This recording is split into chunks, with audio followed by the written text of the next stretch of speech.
We've seen her turn up the ratings in golf. We've seen her turn up the ratings in basketball and the NFL, and all of these things transcend the sport like we have never, ever, ever seen before. Women's basketball does have exciting young talent. That statement is true, and it deserves to be said clearly before anything else. And this shows you that people aren't really interested anymore. UCLA women's basketball coach. Now, UCLA is one of the best teams in the country, a potential national championship winner. The problem is that it is no longer sufficient, because alongside that truth sits another, far more uncomfortable one that the numbers, the attendance figures, the media behavior, and the engagement metrics are all quietly screaming right now. Chloe said she didn't mind if I printed her response, so here it is in full. The coach said, "Without Caitlin Clark actively playing, the entire ecosystem is losing momentum at a rate that is impossible to ignore. This is not a slow regression or a natural cooling off period. It is a visible free fall that is showing up across every level of the sport." Honestly, if I'm being really blunt with you, the energy in the building was great, but having no media here at all for either team. College basketball, professional leagues, media coverage, and even brand new ventures that were supposed to represent the future of women's basketball. That is not hyperbole. It is observable reality. Consider what happened in January 2025, UCLA versus Ohio State. Both teams ranked. The only ranked versus ranked women's college basketball game played in the entire country that day. Conference play. National title implications, the exact kind of matchup that on paper should attract national attention. And yet, not a single credentialed media member showed up. No beat writers, no national reporters, no local journalists, no cameras tucked into the corners of the gym waiting for a moment to go viral. Nothing. A ranked versus ranked matchup in the heart of conference play, treated as if it didn't exist. Or either no AP, no nothing says a lot. UCLA head coach Corey Close didn't mention this casually or offhand. She didn't frame it as a complaint or a personal grievance. She said it publicly and made it clear she wanted it printed, precisely because the point wasn't about one game or one program. She wanted people to understand how dire the situation had quietly become. I'm telling you, I see it on all the content creators' side that people are not showing real interest in Unrivaled. Now, maybe once the games start, some things will pick up. 1 year earlier, when Caitlin Clark was still at Iowa, games like this would have looked completely different. Press rows would have been full. National outlets would have sent crews. Reporters would have fought for credentials to cover matchups with far less ranking significance than UCLA versus Ohio State carried that night. Unrivaled's promo, I don't know, they did way more promo last year. And it just doesn't seem like the actual interest from the people is there to watch. Now there was silence. Not the quiet of a low-stakes game, but the kind of silence that signals disengagement. The kind that tells you decisions have already been made elsewhere about what is worth attention and what is not. That absence matters because media coverage is not a luxury add-on to sports. It is infrastructure. It is how narratives are built, how rivalries are sustained, how players become recognizable beyond their own fan bases. Media doesn't just reflect interest, it manufactures continuity. It creates accountability. It turns isolated performances into ongoing stories that give fans a reason to come back the next night and the night after that. Without Caitlin Clark, women's basketball is dying, bro. And if I see change, I will come out and say, hey, I was wrong. I'll say that. I don't have too much pride for that. When reporters stop showing up, it's not just a missed article or a skipped recap. It's a signal that the broader ecosystem has recalibrated its priorities and quietly moved on. And this problem is not isolated to college basketball. It's systemic.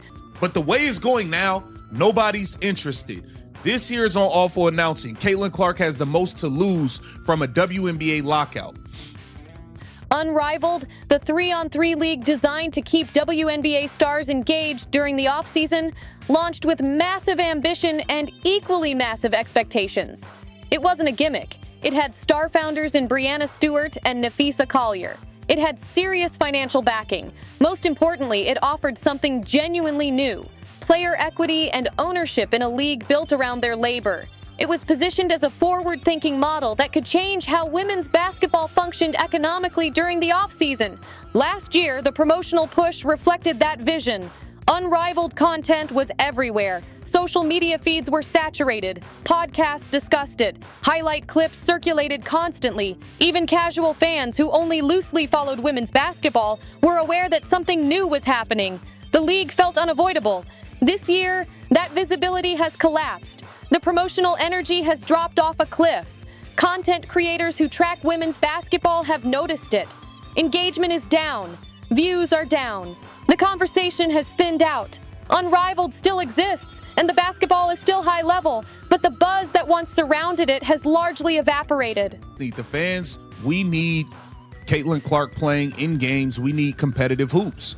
That's what we need right now. And just like with that empty press row at UCLA Ohio State, the absence itself tells the story. Content creators who focus on women's basketball are reporting the same thing across platforms. Engagement is down. Click-through rates are down. Videos struggle to gain traction. The buzz that was supposed to sustain Unrivaled through its early growth phase simply isn't there. And the most glaring detail is also the simplest one. Caitlin Clark isn't participating. Unrivaled desperately needs what Clark uniquely provides. Casual fans. Not just dedicated WNBA followers, but people who tune in specifically to watch her play. Without her, Unrivaled is speaking almost exclusively to an already limited audience. That is not a sustainable growth strategy for a league that was built to expand the sport's footprint. Now, shift to the WNBA itself. I will admit that I do not understand what has made Clark the singular force muscling the WNBA into top culture discussions, where the situation becomes even more precarious. Forget Curry. Nike clearly sees Jordan's potential in the CC brand. That was made clear by the Christmas Day ad, which featured a ton of star cameos and a pretty sick logo. The league is currently navigating collective bargaining agreement negotiations, and the Players' Union has authorized its executive committee to call for a strike if talks break down. That means the 2026 WNBA season is at real risk, not delayed, but potentially canceled entirely. Caitlin Clark is not the best player in the WNBA. I disagree. That's clearly Asia Wilson. I disagree. But Caitlin Clark is the biggest brand in basketball right now. The WNBA is full of stars, but her presence has pushed the league's growth into overdrive. The timing could not be worse. Caitlin Clark missed most of the 2025 season due to multiple injuries. Media, the viewership on YouTube, all of that stuff is tanking in left field without Caitlin Clark. If the 2026 season is wiped out by a lockout, that would mean roughly a year and a half without competitive basketball at the professional level. Momentum in sports does not pause neatly and wait. It evaporates. And in a lockout scenario, everyone loses, but Clark arguably loses the most. Team owners lose revenue at the exact moment when ticket demand has never been higher. Players lose exposure just as new sponsors and media partners were finally paying attention. Fans lose access to competitive basketball. But Clark loses visibility at the precise moment when her brand, her cultural relevance, and her ability to transcend the sport depend on being seen night after night, doing the thing that made her a phenomenon in the first place. That brings us back to college basketball, where the talent pipeline is undeniably strong. Hannah Hidalgo is putting up remarkable numbers at Notre Dame. Juju Watkins was dominating at USC before her injury. Olivia Miles is back and playing at a high level. Paige Buchers is healthy again at UConn. Kiki Iriafen transferred to USC. Anissa Morrow is thriving at LSU. These are elite players, future WNBA stars. Exactly the type of talent that should be driving sustained interest and viewership. And yet, the broader audience isn't showing up. The uncomfortable truth is that a significant portion of the viewers who entered the women's basketball ecosystem over the past 2 years were not there for women's basketball as an abstract concept. They were there for Caitlin Clark specifically, her style of play, her range, her court vision, her competitiveness, her relatability, and the narrative of someone relentlessly breaking records while defying expectations, all combined into something uniquely compelling. When she left, that audience left with her. You can see this clearly in the content space. Videos about Hidalgo, Buchers, Watkins, or Iriafen receive a fraction of the engagement that Clark-related content once generated. Algorithms don't lie. View counts don't lie. Click-through rates don't lie, and people aren't watching at the same scale. LSU is ranked in the top 5 nationally and features elite athletic guards and dominant frontcourt players. Yet they are playing largely uncompetitive schedules early on, and even when the games tighten, viewership remains modest. UConn has returned to its familiar dominance, blowing out opponents night after night, but dominance without narrative tension does not hold casual audiences. Without someone like Clark forcing strategic adaptations and creating weekly must-watch moments, it becomes predictable rather than compelling. The hardcore women's basketball community is still there. It always will be. But that audience was never large enough to sustain the explosion in ratings, ticket sales, and mainstream media attention seen during Clark's final college season. That surge required something more. It required a transcendent star. Right now, women's basketball does not have one actively playing. This isn't an indictment of the sport or its athletes. It's a structural reality about how attention works.